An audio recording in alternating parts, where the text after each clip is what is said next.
Hello, everybody. As everybody gets let in and starts to join the session, we'll just give them a couple of seconds and then we're ready to kick off.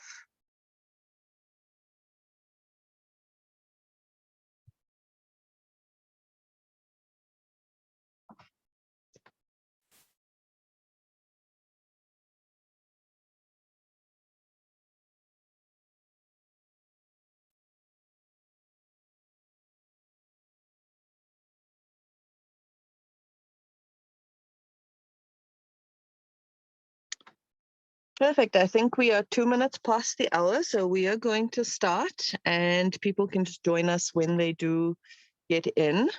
Welcome, everybody. We're so excited and glad that you guys could join us. We're excited to kick off the first masterclass in the BPESA Leadership Bootcamp series. And after hours of planning and getting all the pieces together, we're finally here. So we just want to do a huge shout out to our marketing team for their endless efforts and for getting us to this point. And then to Gareth and Steve for their time, their talent that is so freely shared with us today.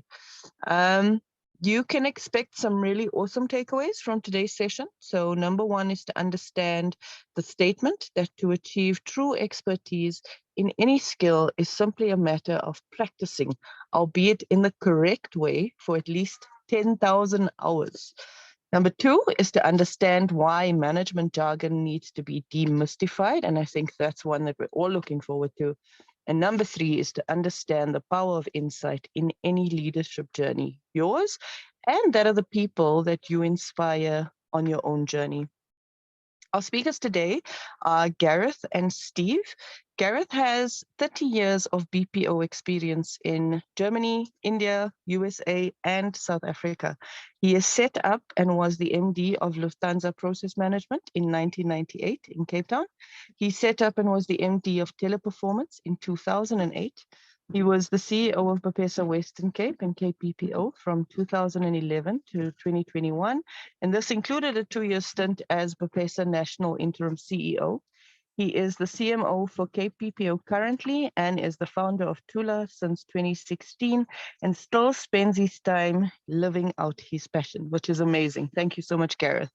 And Steve is no less impressive. He's worked across most areas of business life before setting up Stand, from sales to marketing to FMCG, corporate branding, and organizational design. He later started Stand about 8 years ago to focus on the key that unlocks business growth and my biggest passion, the people who work there. And he opened it with a unique brand-based leadership approach to people development, which we will soon learn and love. Before I hand over to our management and leadership experts for today, let's understand what brings you all with us today. So Natasha, can you please bring up our first poll? And we'll give all of our participants about 30 seconds to select their answers so we can see what everybody wants to gain out of today's session.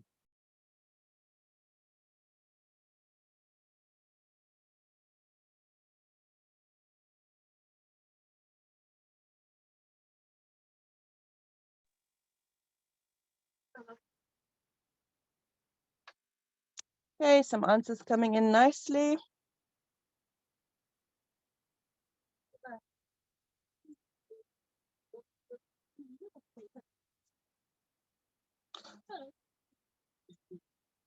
Okay, and it looks like most of our participants are interested to hear how the program integrates management. So I think let's hope we can satisfy all of those reasons today and hand this over to Gareth. Yeah, thanks, Shoana. Wow, well done to you all, the team BPESA, on getting us all around the table. I think it's probably long overdue that we should be doing more of these things. But maybe get that to go into that poll very quickly. I'm interested to hear how the program integrates management and leadership. And hopefully that's what we're going to be talking about. And if I may, I'll quickly explain how Steve and I got together. And that was due primarily to Clayton Williams, who most of you will probably know. Clayton is the CEO of Cape BPO, and he got to know both of the programs that we're going to present to you today. And he said, well, that's a perfect fit, hand in glove arrangement.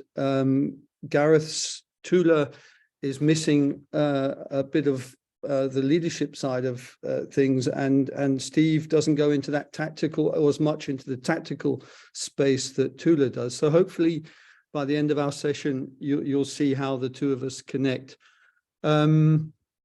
I'm going to hope that the system works and go into presentation mode. Can you, Natasha, are you seeing the my presentation? Not yet, Gareth. Okay, I'm going to go back and I'm going to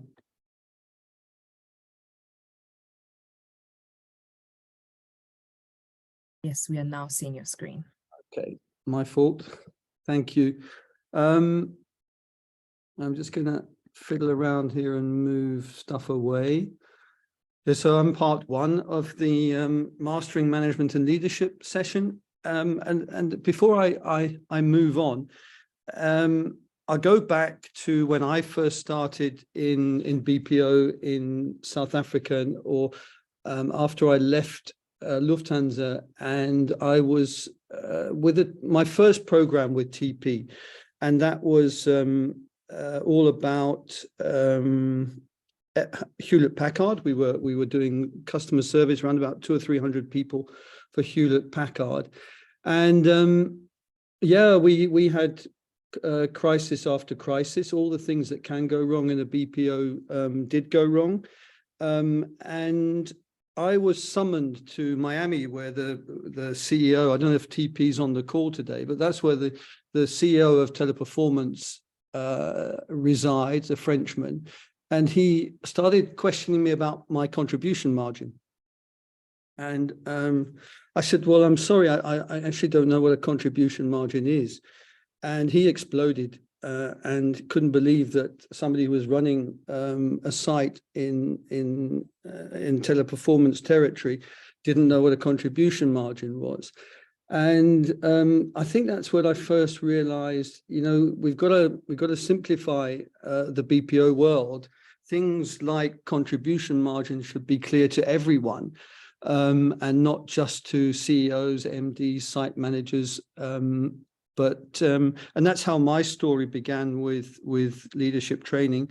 Round about 12 years ago, a few of us, maybe some of us on the call, got together with some consultants, and we set up, about 20 of us, we set up the BPO environment as we know it today, or created the platform. And back then, one of the recommendations from the consultants that we worked with said that certain skills programs should be put into place. So things like Monietla came in those days, but nothing was done on leadership. And further down the road, I went back to one of the McKinsey consultants and asked, or ex-McKinsey consultants, and asked him what we should be doing on leadership. And he introduced me to an Indian company who we still work with today, called On Track. And that's how the TULA program got started. We basically took a program that had been tried and tested with 60,000 team leaders, 60,000 plus, and we then converted that, adapted it for the South African environment, and that's where TULA is today. My board allowed me to take a day off a week to push the academy concept, and it's yeah, it splutters along, and hopefully with time it will gain more traction. But I'm going to ask, I think I'm going to ask a poll question, and I'm going to ask Natasha to get a sort of feeling for where we all are at the moment. And that There we go. So the poll that's coming up now is going to ask you, that's number 3, Natasha, you need to go back, sorry, to number 1, poll number 1.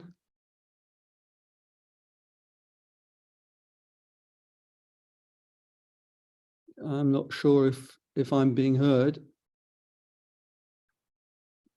This is the wrong poll, but well, let's finish it, and we need it later.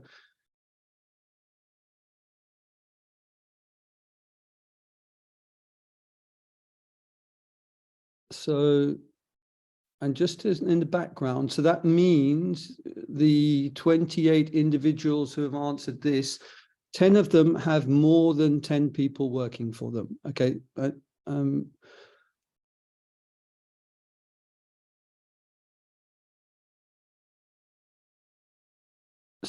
Yep. Okay.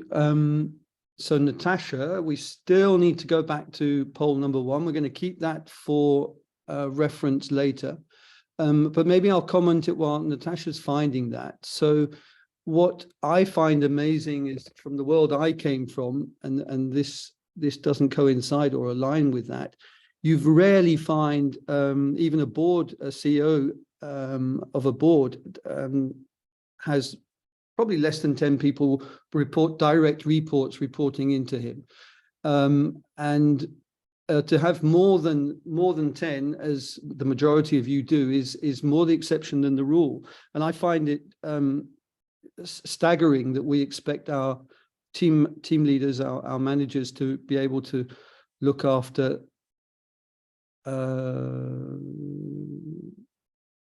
Yeah, thank you.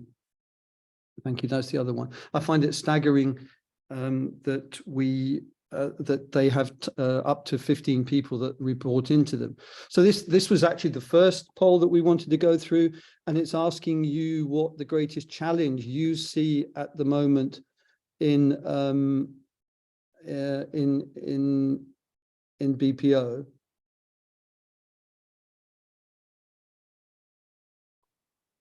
Increasing client expectations, lower employee engagement, tight budget, sorry, absenteeism, attrition, lack of resources.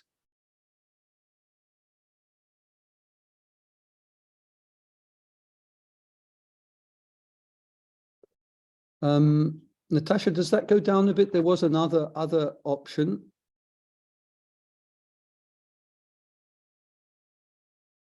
I'm just wondering if that's a full. So yes, Gareth, the lack of resources, leadership, and other. Yeah, I can only see. Okay, I probably see less than that. So you'll have to interpret for me. So I don't see the last two. What could you just, once you've closed it, let us know what the percentages are? Sure thing. So the overall response here is 26% of the votes have come in for increasing client expectations, and 0% for other. So 26% increase in client expectations, 16% absenteeism, 11% lower employee engagement and tight budgets. And coming in last is lack of resources and other. And leadership is not there. No, okay. Cool. Well, yes, leadership is there. Sorry, Gareth. Leadership is there, but it only came in at 4th place or so. Okay, that's an interesting one. Okay, well, that's more just to get a feeling for. So there seems to be general the client expectations getting more and more. I'm really fascinated by lack of resources being so low. That's good news, and attrition high up there. Yeah, that's pretty predictable. So what we're used to, especially in Cape Town, we're used to the crisis situation, and I'm just trying to get. I've got the leadership poll in the middle of my my screen. is it possible to remove that? Got it. Okay. So we're used to crises in the Cape, and we had the drought a few years back. We all have the power shortage, and we see genuinely a massive problem with leadership from a resource point of view, a resource availability point of view. Last year in the Cape alone, and I'm sure the whole country reflects similar growth, we had 10,000 new agents in the Cape Town area, and that means roughly 600-700 new team leaders were needed, and we're struggling. And if we don't do something about it very soon, I think we're going to see a lot of poaching, a lot of team leaders moving from one operator to another, and that will reflect in the quality, and we will start losing campaigns. But the crisis that we've done that span of control discussion. So what we've introduced with Cape BPO in the Western Cape was the program that Steve and I are going to talk about today. And one of the key elements of success that we've noted is that we're able to measure the ROI of a learning program. And what I'm going to do here is just quickly outline to you the program as it was introduced in the Cape, the first part, the management part, and really important then, I think, for any learning environment. Well, what effect did that have on the P&L of a company? So you can see we've got 3 phases there. The first phase is week 1 in the classroom. There's a test going on there. There's an instructor-led program, and then after that, that 1 week in the classroom, and I'm going to go through what happens in the classroom in the following slides. We then send the agents away to, or the learners away to go back to their operational environment, and they will then sit with their managers and go through 1 or 2 or even 3 KPIs that they can improve, metrics that they can improve over the next 8 weeks. And then in that last phase here, they have the wonderful opportunity to sit with the head of the site, the CEO, the MD, the site manager, head of ops or whoever, head of HR, and they then present what they have taken from that first week to be able to change the metrics of their team, and what effect that has had on the P&L of the company. And I found this part of I find the 3-phase part so important for a number of reasons. So the first part is typical instructor-led program, and it's just almost what we've used to from school. But then it gets exciting when they start realizing that they can take certain modules from that program and improve the metrics that they've been given by their managers, and then to actually be in front of a head of a site and explain how they've improved the P&L. Really empowering and a rewarding experience to watch. And I'm going to quickly, I get a feeling for how many of you in the next poll, it's the last poll actually, if you don't mind, Natasha, I get a feeling for where you are with ROI of learning. Are you able, with your learning programs, to get in pounds, shillings and pence, dollars, rand? Are you able to assess how much you've saved the company by initiating that learning program? Thanks, Natasha.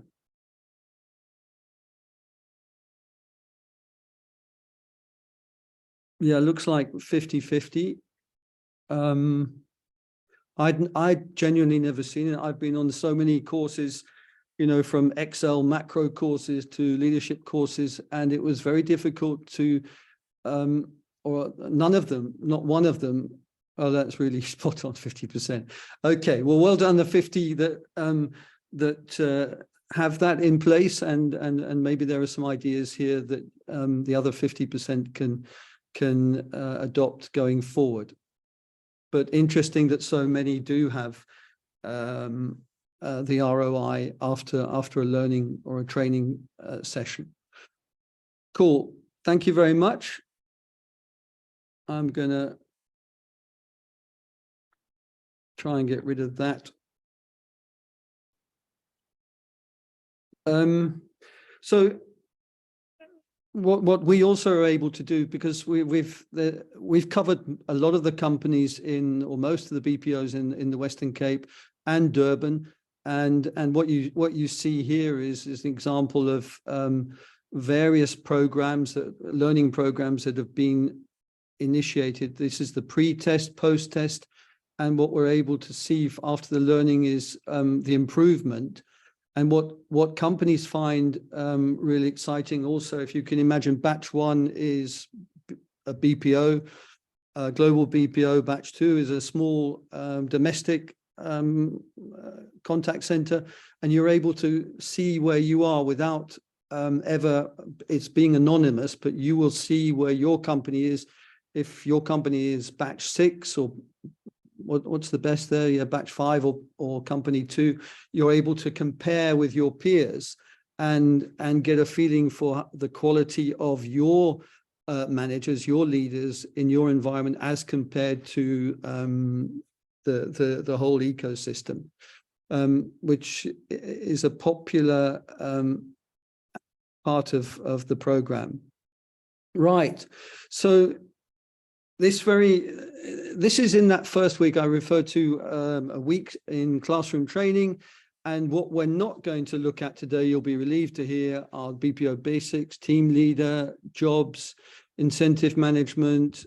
I've got to move something out of the way here.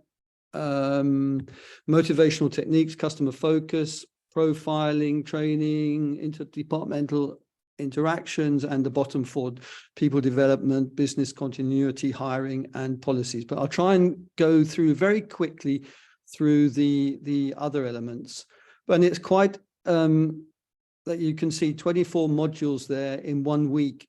It's I'll go back to that 10,000 hours thing. You know, your world or our world is so intense, and so time is the essence. Every second counts, and you get academics talking about 10,000 hours before you can get to master something. But in a lot of cases on a Friday, you have your best agent becoming a leader on the Monday, and he's supposed to master, he or she is supposed to master all of these individual modules, all of them. How on earth do they do it? And I know from my own experience that it's very rare that you give anyone the base to go full on and working in to work in a leadership environment. Yeah, so let's quickly go through the items that are taken care of, and I think what's most important as a team leader, that you understand the goals of the company, and how do my goals and the goals that I set my team, how do they fit in with the goals of the company? You know, that contribution margin question that I had, to me, I didn't know what it meant. So and that was obviously the most important aspect of the business for the CEO of 400,000 people. So if we explain to everyone, let's take the contribution margin, it should be an element of most people's KPIs. You know, it's all about this much money comes in, and we've spent this much money to deliver a service. And there is something left over for other costs.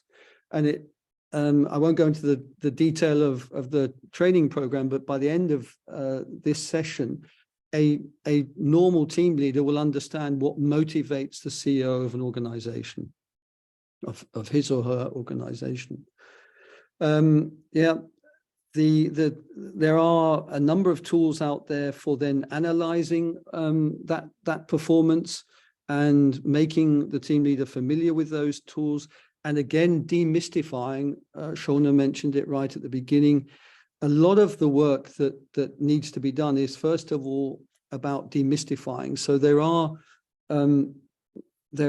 bits of jargon, P&L, contribution margins, etc., standard deviation, and they all sound so complex. And I think a main part of any leadership training is saying it isn't that complex. It is a lot easier than you probably think it is.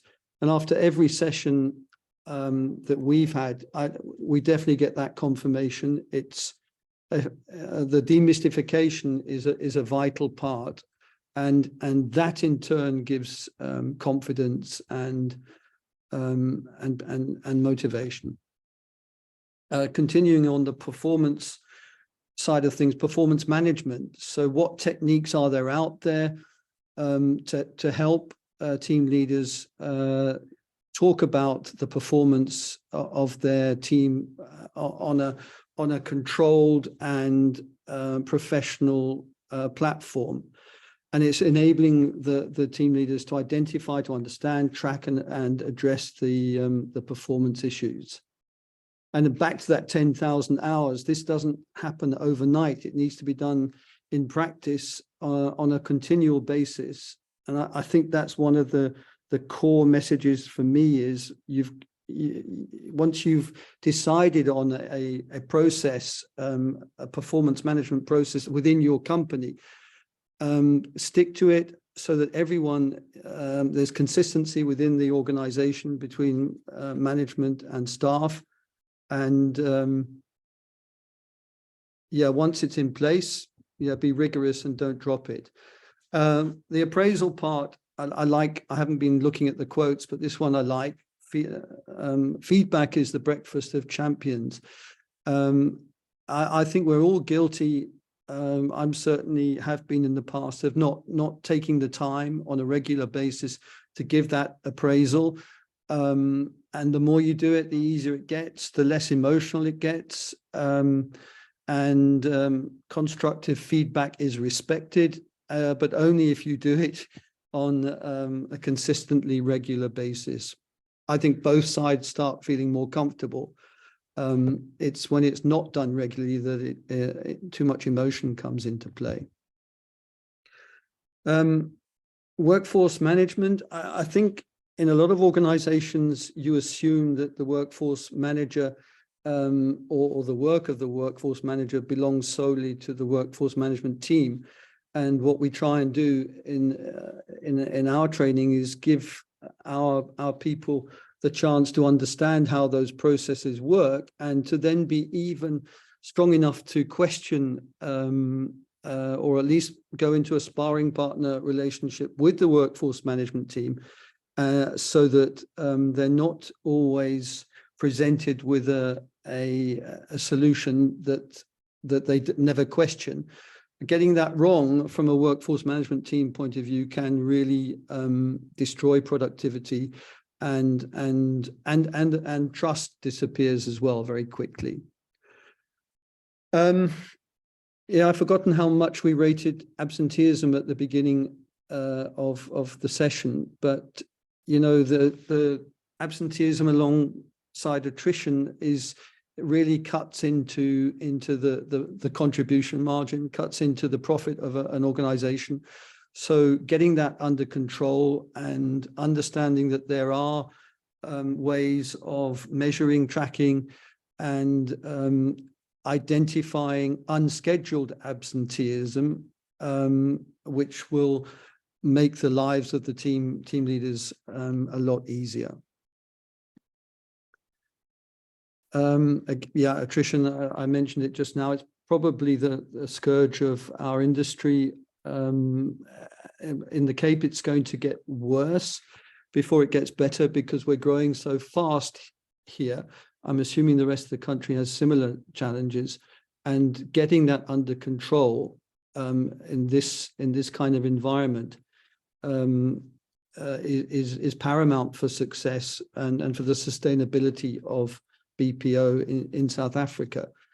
And remember, the material we have dates back from over 10 years ago, when countries like India, like the Philippines, had exactly the same problem when they were growing fast. Attrition rates peak and quality goes down. And yeah, this module will hopefully assist in managing that whole process. Yeah, coaching, so important to get that right. And yeah, it's the whole coaching, mentoring thing can be seen or has been seen or hasn't been taken as seriously as perhaps it should have been done. And what we try to do is, again, it's all about tools and enablement. What sort of tools are there out there that make the coaching process a whole lot easier?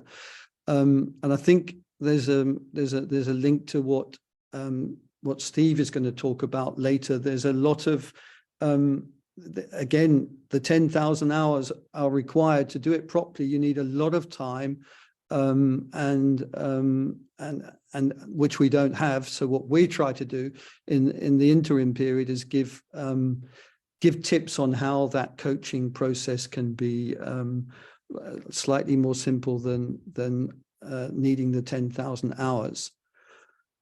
Goes without saying, we're all that team management is paramount. If somebody works against the team, it's a cancer for decay. It's you need that that team spirit. I find it extremely difficult beyond the team environment, going to a larger organization, keeping that culture of being part of one team is difficult.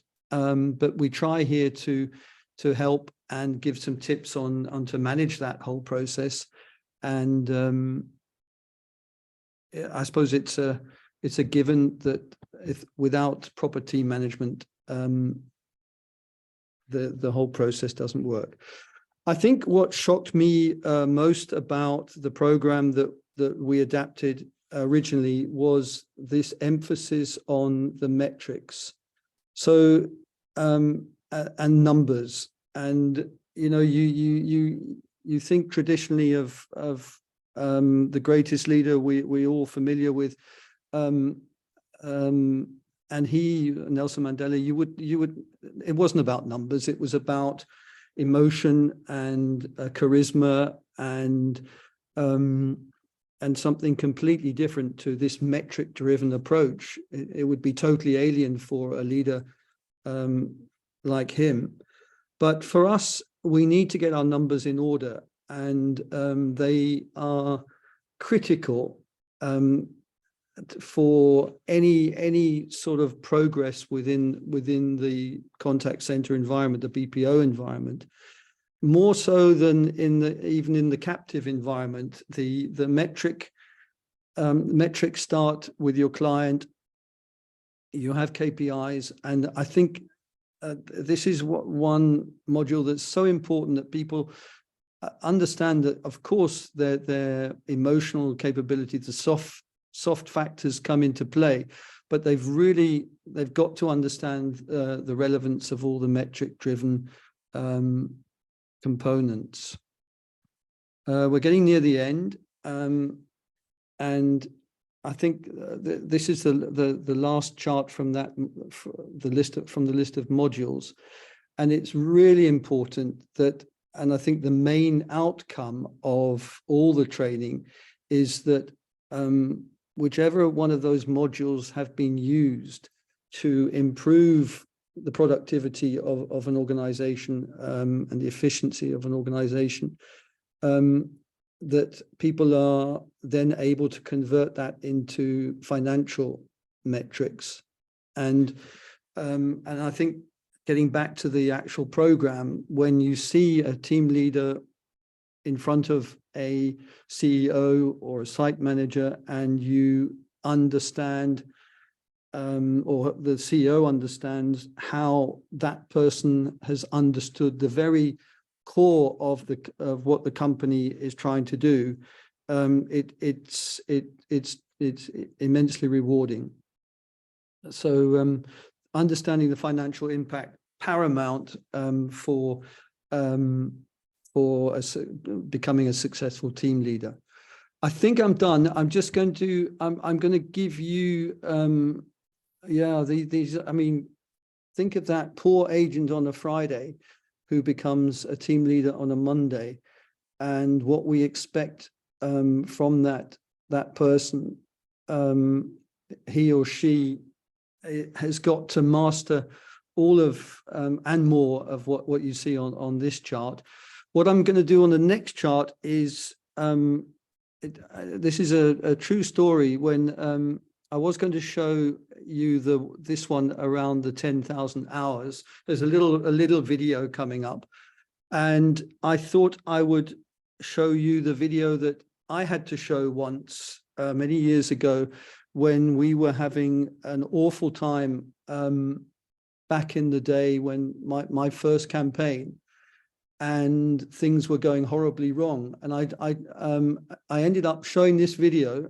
There's some swear words in there, so please don't watch it if you don't like swear words. But I showed it to the whole team of about 250 people, because we were going down a road. All the training that we'd done wasn't enough to stop a really bad dive in quality for our client, our main client.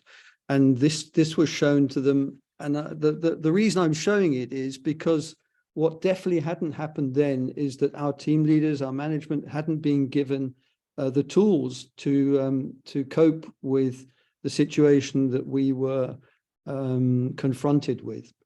And as I was preparing for this presentation today, it reminded me, it's an old one, and I'm sure some of you have seen it, but let's see if it works. And please don't watch it if you're sensitive. Make the leap. Bring what you do online with GoDaddy. Whatever your thing is, we've got the right to make. I don't know what to say, really. 3 minutes for the biggest battle of our professional lives. All comes down to today. Either we heal as a team, or we're going to crumble. Inch by inch, play by play, till we're finished. We're in hell right now, gentlemen. Believe me.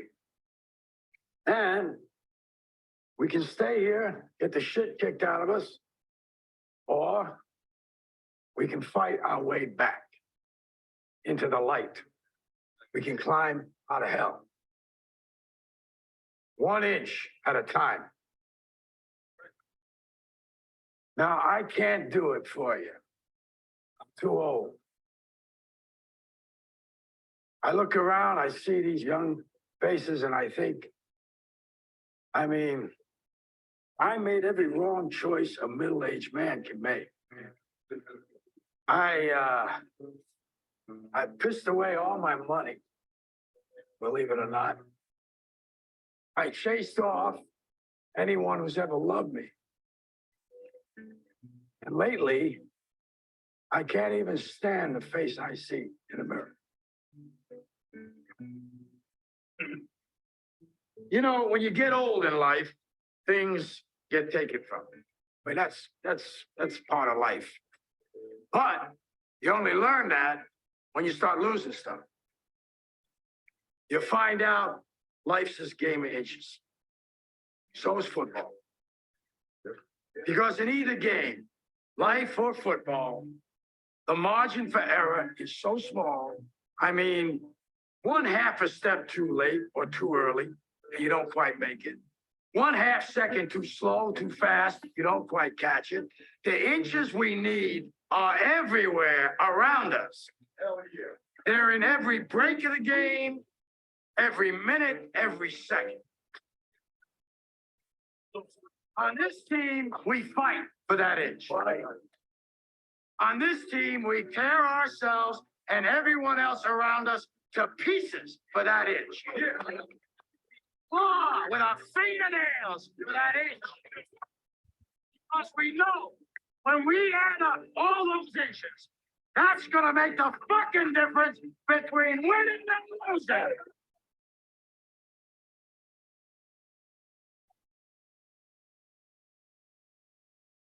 Fight.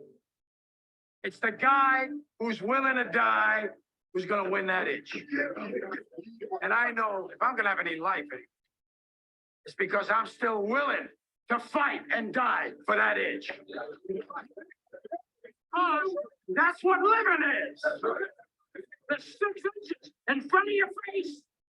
Now, I can't make you do it. You gotta look at the guy. Yeah, look into his eyes. Now, I think you're going to see a guy who will go that inch with you. Oh, yeah. You're going to see a guy who will sacrifice himself for this team because he knows when it comes down to it, you're going to do the same for him. Right? That's the team, gentlemen. Oh, yeah.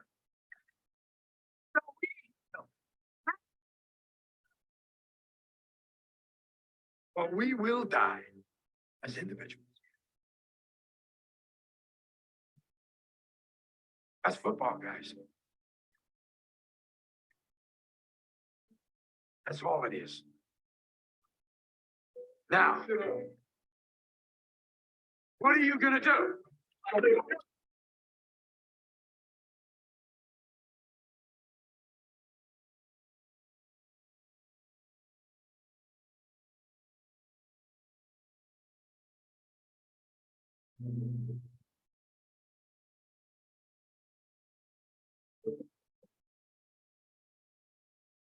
Imagine if you could design products as quickly as your ideas flow. Imagine if 3D modeling was as natural as drawing with a pencil. Imagine if there was a 3D design. Right.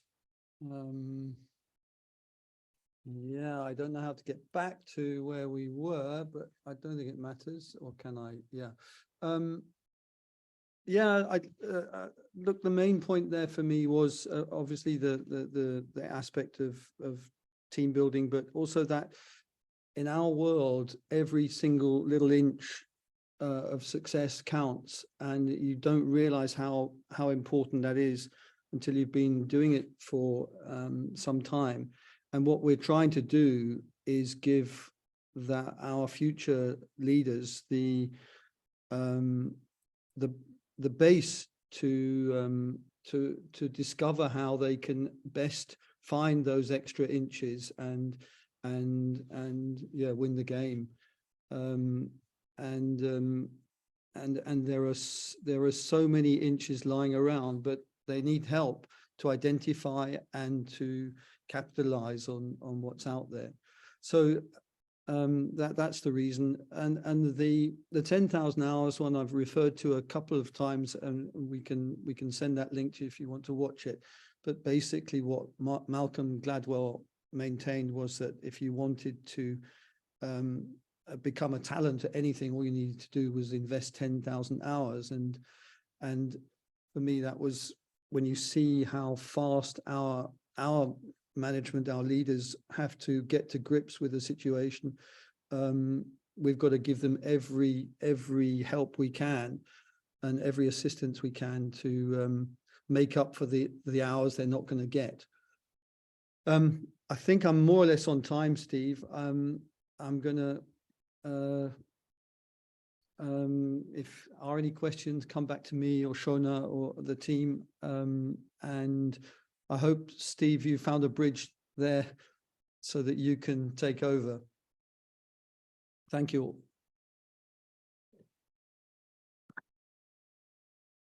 Okay, 2 secs, everybody. I'm just getting my presentation up.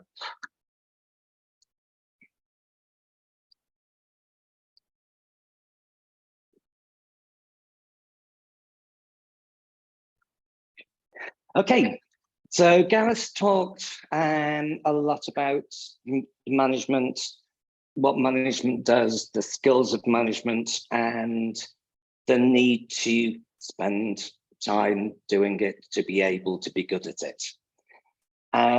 You're not going to spend time, those 10,000 hours, to be good at it unless you actually enjoy it and you can see the results from enjoying it.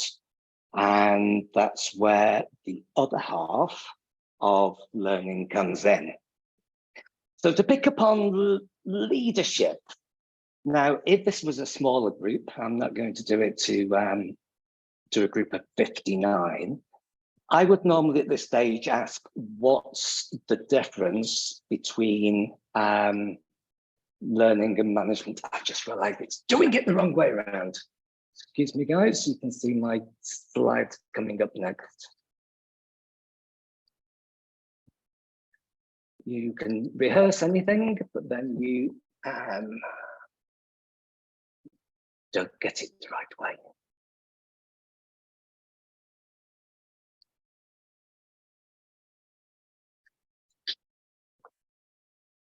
My son's probably thinking, yeah, he's on a Mac, that's why.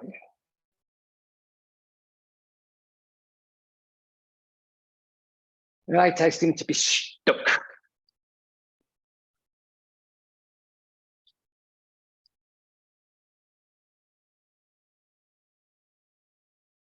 Can you take me off host and then add me back on host again, I think, Natasha? I think that should work. Sure thing. Okay, not a problem.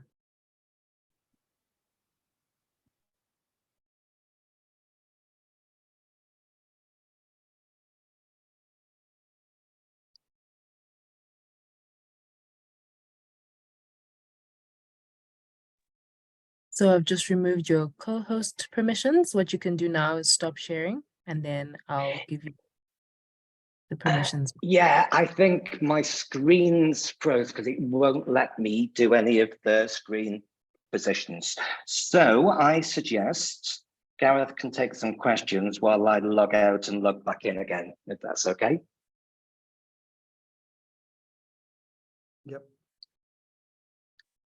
That's okay. Thank you, Steve. Over to you, Gareth. Yeah, can you hear me? Loud and clear. Okay, I don't see the chat. I did see a question earlier, so I'll answer. I saw that in the chat earlier. AICR, that's annual incentive compensation review. So used in performance management to reward employees' performance or assess and reward. Yeah, that's it.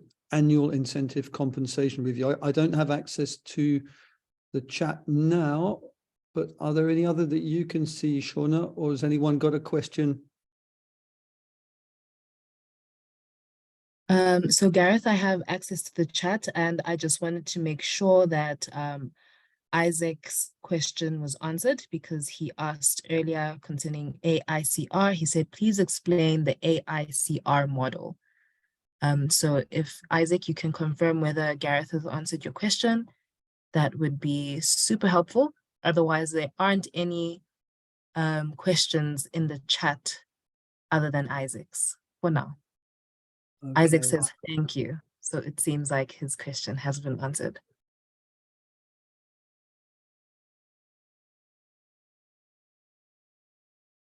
Yeah, I'm trying to. Yeah, it was quite interesting showing that film to the whole. I don't know, I can't see any faces here, but for me, even when I look at it today, after 10 years or longer, it reminds me of that situation. you know, I think what we underestimate is how tough that job is that the team leaders have, and any support that's being given, or to anything that can help make their lives easier, more structured, or whatever, is important. The other thing I remember I wanted to mention, I genuinely think that if you've had a team leader training and a team leader experience, above all, you will, you know, that sets you up for life, in the sense of you won't get much more difficult tasks. Such a massive combination of skills that are required in our world that can be easily transferred to other environments. And I think that's totally underestimated. And I think we do, in general, a bad job at telling the world that in South Africa, from a self-development point of view. Shoana, you must shout if there are questions, because I don't see the chat at the moment.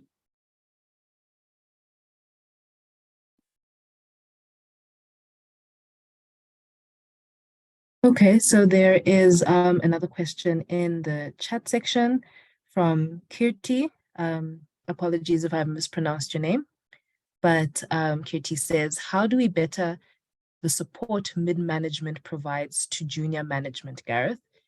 To your point earlier, we chase the numbers, perhaps mid-management more than anyone, and this hinders development.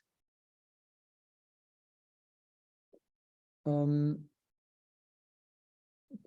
the sense of middle management is complaining to the level below them, chasing up on numbers for reports,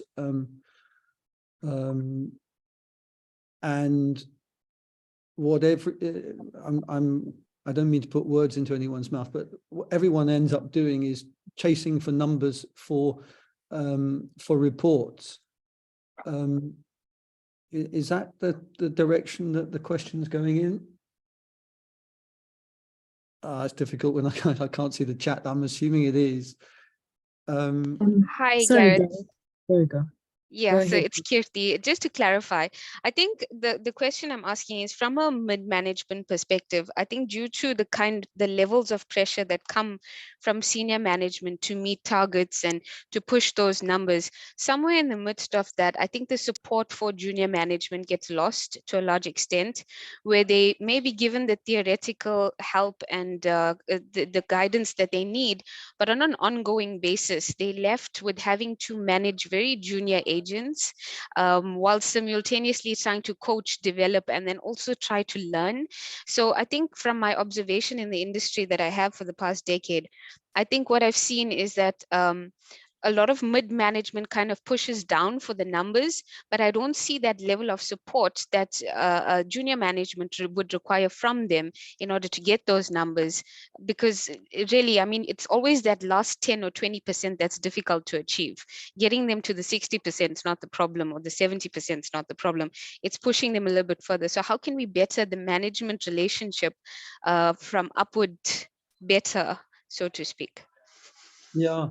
No, I can see, thanks, Kirti. I can see the chat now. I get where you're coming from, and Steve's back, but I'll quickly answer that, if I may. Yeah, I genuinely think because we haven't enabled our junior managers to speak the same language as the layer above them, that they are intimidated and aren't able to enter into a professional exchange, conversation, discussion, fight even. And I think I believe part of the solution is to give them the tools to, if you like, to be in a better position to talk about the numbers than their superiors are.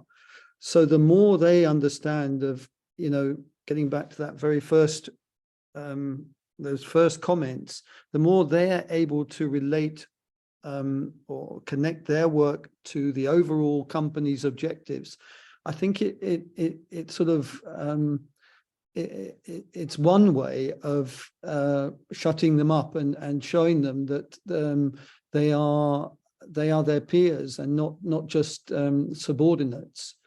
But that needs, it needs a bit of time and to build that confidence.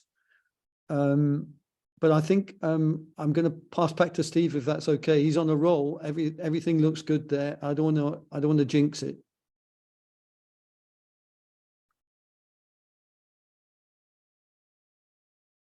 Except I'm muted. You know, we had a 20-minute rehearsal and everything was smooth, and then you can guarantee everything goes wrong. I was talking about the difference between leadership and management and how this would normally be an open mic, because there's lots of fake news out there. So you'll hear leadership and management are two different people, two different jobs. People will talk about a leader has followers and managers tell you what to do. So if I can't throw it out to the mic, I throw it out to my other best friend at the moment, which is GPT-4, obviously. And his definition was management entails planning, organizing, directing, and controlling resources to achieve goals primarily in business, but also in your private and personal life. Whereas leadership involves guiding, influencing, and directing a group to achieve common goals. So leadership really defines what the future looks like. It aligns people with that vision and inspires them to make it happen, despite the obstacles. Now, everybody can be a leader. Not everybody can be a manager, which is probably the reverse of how most people talk about it. Because management and leadership are complementary skills that can be learned. And mentioned the leadership pipeline already. And if anyone has read Potter's book, it's a very good book. And it talks about the transitions of leadership as we work throughout our career. So we start at the bottom entry level, where we are called individual contributors. We then build our skills and we go from leading self to leading others, to leading managers, to leading functions, to business, to leading group. Or we carry on as high functioning specialists. The most important is the bottom, which is the manage and lead self. Because you can't lead others until you have first learned to lead yourself. And that's where we miss out, because we start thinking about leaders as being these people that sit in offices coming up with these great ideas, and that's not right. We're all leaders. We all want to bring the best of ourselves to everything that we do every day. So the first part of the course that I start off with is starting around lead self, which is understanding who you are, what you can do, where you are going and why. Because if you don't understand yourself, you can't understand other people. And you need to understand yourself to be able then to use a positive management of your communications, emotions, and behavior on the way to getting there. So it's about taking responsibility for yourself. So self-awareness is the key. And I use insights discovery, which I've used now for way too long, which I think is the best on the market. Natasha, can you put up my first poll, please?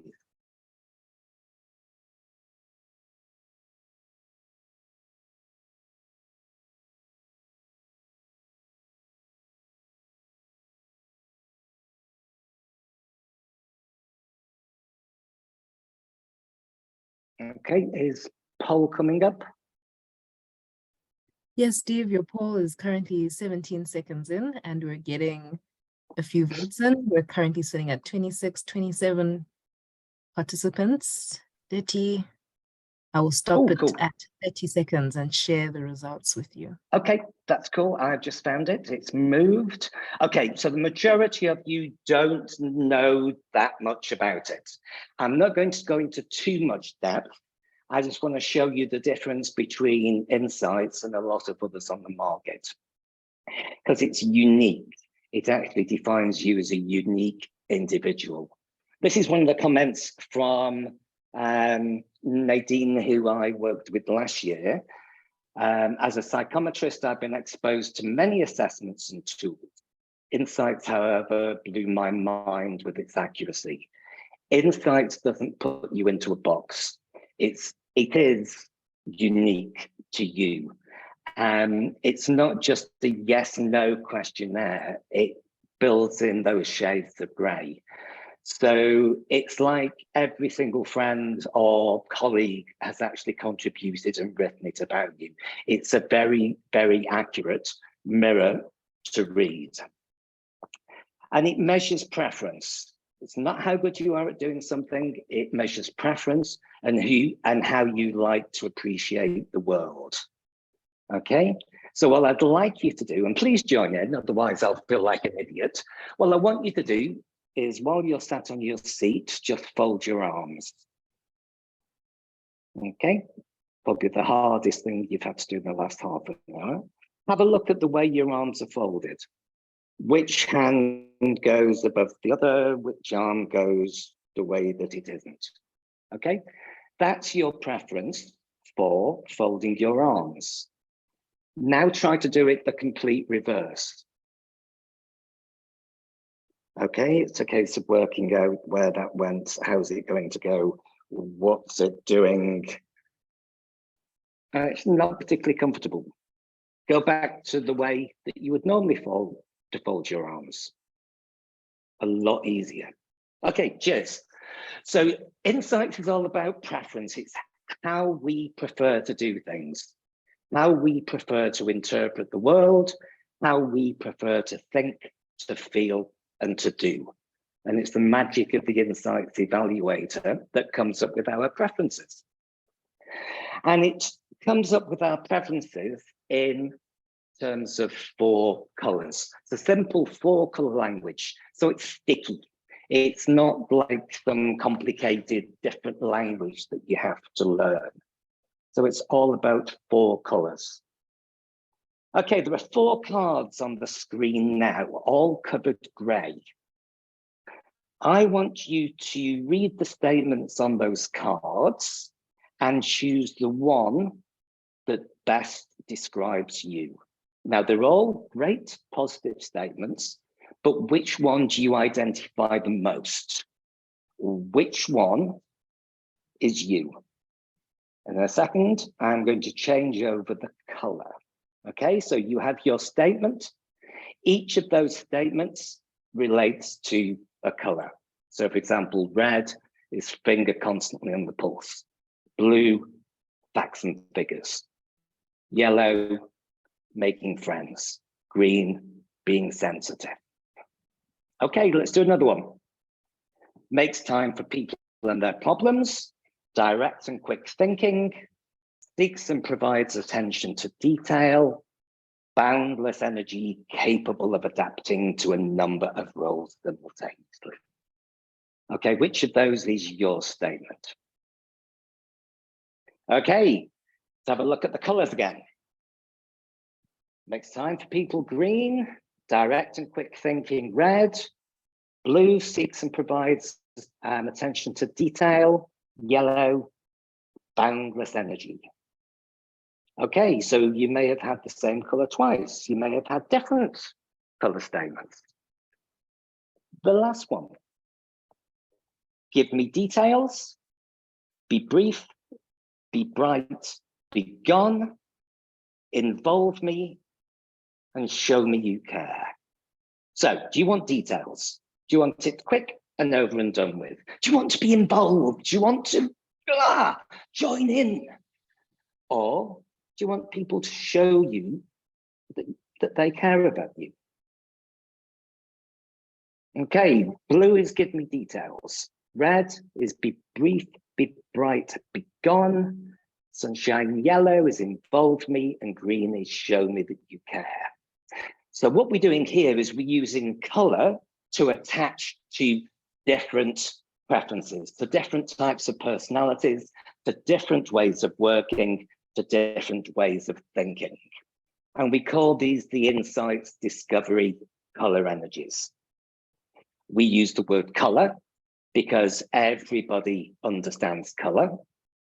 And we use the word energy because you can dial it up and have more of it, or you can dial it down and have less of it. Or you can be ESCOM and you can switch it off together and have no energy. So it's a fluctuating thing that changes throughout the day. But we all have our preferred fingerprint of color. We all have all 4 color energies within us. We just have an order in which we like to use them. So everybody gets their own personalized profile, which gives them their color profile. So you can see here, this person on the graphs, the one on the left, we call the conscious position. So when this person is pulling their best foot forward, this is me as I am and I want to be, is a lot of fiery red, quite a lot of sunshine yellow, quite a lot of cool blue, and very little earth green. So that's like your LinkedIn profile photo. It's you as you want to be seen. On the right-hand side, we have the less conscious graph. So that's like a photograph that's been tagged by somebody else on Facebook. That's how you may be seen by other people. Specifically someone that has a different energy and preference to yourself. So each of the 4 color energies has got great business competencies. Fiery red's competitive, determined, strong-willed. Sunshine yellow is very sociable, dynamic, demonstrative, and persuasive. Earth green is very caring, encouraging, patient, and relaxed. Cool blue, cautious, deliberate, questioning, and formal. You can probably start to think about where you would fit into with those colors. But look how we've got opposites. So fiery red is very out there, demanding, determined. Earth green is more introverted, sharing, patient, relaxed. Again, we have the opposites of cool blue, being very focused and deliberate. Sunshine yellow, being more enthusiastic and positive. So we have opposite types in more ways than one. And we also have bad day energy, when competition can go to aggression, when spontaneous can become excitable. So it's all about understanding yourself. So who are you? What are your natural tendencies? How do other people see you? So the insights color energies are the lens that you look at to the world. So it's how you see what's going on around you. So 2 people can look at the same thing and see something different. It all depends on the view that you have on the world. Okay, so understanding people is key. Understanding yourself, learning how to understand others, and learning how to adapt and connect your style to make the most of the situation. And people are important, as Shoana said right at the beginning, because your people are your brand. They are the face of your brand. So after we've started with the journey of self-awareness, we go into something which I call the personal leadership brand. Now, this is not personal branding, as in how you do your social media. This is about your leadership brand. So your profile, who are you as a leader, which takes us into brand-based leadership. Most of you will hopefully have heard of values-based leadership, which is the transformational type of leadership when companies go, these are our values, these are the values that we will live. Unfortunately, a brand is more than just values, and that only communicates a small part of what the brand is all about. What's the strategy? What's the positioning? What's the tone of voice? There's lots of part of a brand that doesn't fit into values. If you walk around offices, you'll see things like this: safety, respect, honesty, integrity. You'll get a little bit of a description, but they are words on a wall. Hopefully you won't see something like this. No one on God's earth is going to remember all those values. And you know, what do they mean in the context of the business? Whoops. You know, here we've got 1, 2, 3, 4, 5, 6, 7. That's a lot to remember. You know, we've got icons to help us remember, which is great. But what do they mean? What do they mean in context? Because if I asked each and every one of you to define integrity, you would have a common theme, because integrity means integrity, but you would have your own interpretation of it. This is my favorite one. So this is a company, it's a design agency, unfortunately, that has trust as their value and talks about life in all its fragments as a whole of core values, which we as an organization believe it's a complete waste of time. It is just words on a wall. So what do those words mean? And most importantly, what do they mean to you? I talk a lot about content in context. So content is content. Profit and loss is profit and loss. Conflict is conflict. It's what it means to you in your situation, in your job, with your team, at home, with your friends. What does it mean to you? If it means nothing to us, then we're not going to remember it. So a lot of what I do is take content and then put it into the context, because what's in it for me is really important. So personal branding is there to connect brands. It's there to connect the individual to the corporate. So we talk about purpose, vision, values, strengths, differences, and opportunities. Natasha, could you put the next poll up for me, please?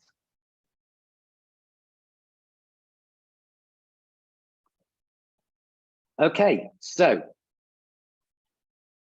do you know your personal purpose in life? The reason why you get up in the morning? Do you have it written down into a cohesive sentence? If I gave you a piece of paper, would you be able to write your personal values down? 5 of them in order.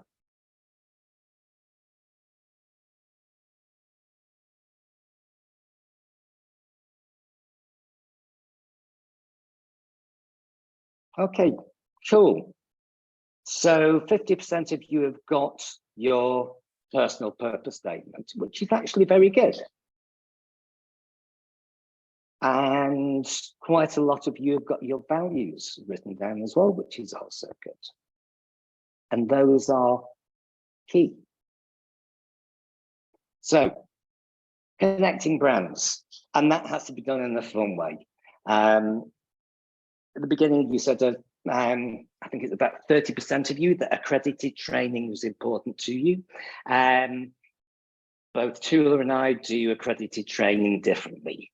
I've been on accredited training programs in a garage in Belleville, where the idea of shared learning was reading out pages from the notes. All of our workshops are built to be fun. If it's not fun, you don't learn. Fun stimulates the part of your brain that encodes the information into your long-term memory. So whether it's face-to-face, rolling on the mat on the floor, or whether it's interactive exercises online, experiential learning and the way we learn is really important, because that's how you get learning transferred into the workplace the following day.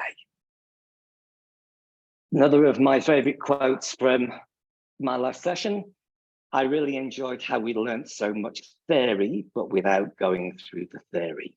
So it's all about practical fun in a way that makes it relevant to you. Okay, so I'm going to introduce you to two people who have had their names changed to protect the innocent. So this is Martin, and these are actually real purposes, real values, strengths and opportunities that came out of a workshop. So Martin's purpose is to untangle the world. His values are spirituality, integrity, respect, order, and consistency. He wants to be accessible to everybody, celebrate diversity with an environment of respectful engagements, integrity, and fairness. His strengths are superpower, I call them superpowers, are listening, creating structure and order, and solving problems on time. His challenges are he needs to speak up, he needs to show his true feelings, and doesn't take things so seriously. For those of you that have your purpose, I hope you've got it down into a very small, tangible phrase, if possible. Now, Martin works alongside Natasha. Is it Natasha? I think I can't see from my thing. Suzanne. So her vision is to be trustworthy, fun, happy, who leaves others with thoughts of lessons of her life. She values humor, honesty, creativity, fulfillment, and acceptance. She builds relationships quickly, will try anything at least once, and appreciates the contribution of others. Now, Martin and Suzette are very, very different people. They may or they may not have challenges working together. One likes to think, the other likes to speak. Understanding and talking and sharing is one of the most important things to bring things together. So just look at their values: spirituality, integrity, respect, order, and consistency versus humor, honesty, creativity, fulfillment, and acceptance. The next step is then to have a look at that works with the brand, with your brand values. So for example, this is an exercise called Value with Values, where everybody takes their values and look where they connect to the corporate value. So by me living my core value of integrity, I am contributing to the business value of. So you can start to put it into place, put it into context. And then the exercise on the right is looking at how your purpose can drive the corporate purpose.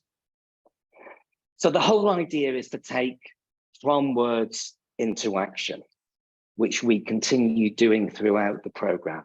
So Insights taps into everything. It's not a profile that you put in the drawer and you leave there. Every single workshop uses information from the personal profile. So looking at your leadership style, your leadership strengths, your leadership plan, into building emotional and social intelligence, dealing with conflict, managing conflict and mediating conflict, taking an extra step into turning conflict on its head, mentoring teams and change.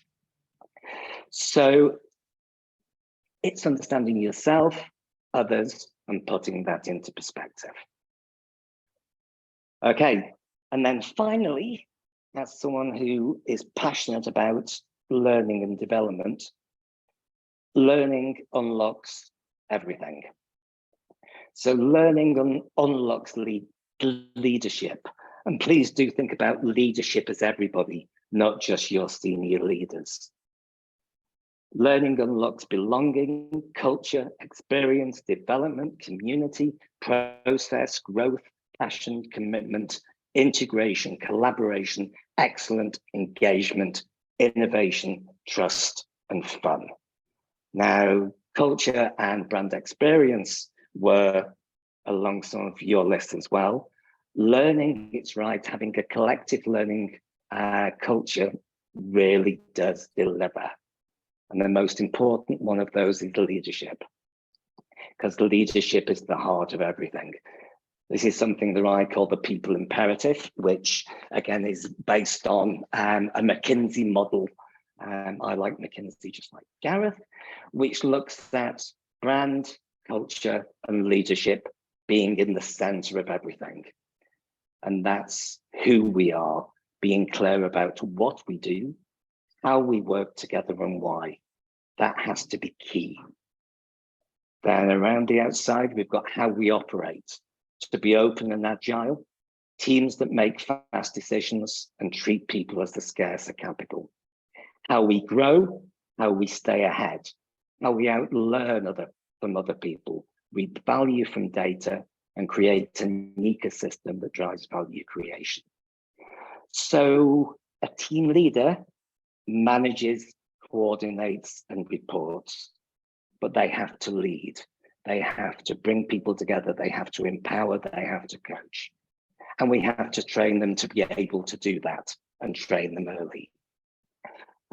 There's a stat from memory, which is that the age that someone first gets management responsibility is 33 years of age, and their first leadership training is at 44 years of age. We train people too late. We let them pick up the golf club without teaching them to learn how to play golf. Thank you. Any questions?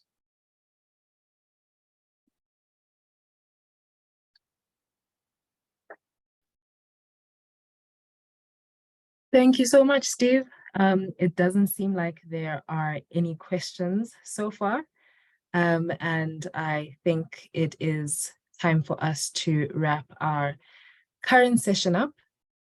Shoana, on behalf of the team and me, Nazli, who's on the call as well, Tracy Freeman, as well as the BPESA team at large. Thank you very much, Steve and Gareth, for such an insightful presentation. Thank you for exploring the different tenets of leadership, especially leading others, but also leading ourselves. I think it is important to look at both aspects and both sides of the coin. So very much we thank you for your participation in this masterclass, for your contribution. We also thank our attendees on the call. I understand that tomorrow is a public holiday, Youth Day for those in South Africa. So thank you for making the time on this Thursday afternoon. And if you have any questions, queries, comments, suggestions, please do let us know on BPESA Info, that is info@bpesa.org.za, and we will respond to your queries in due time.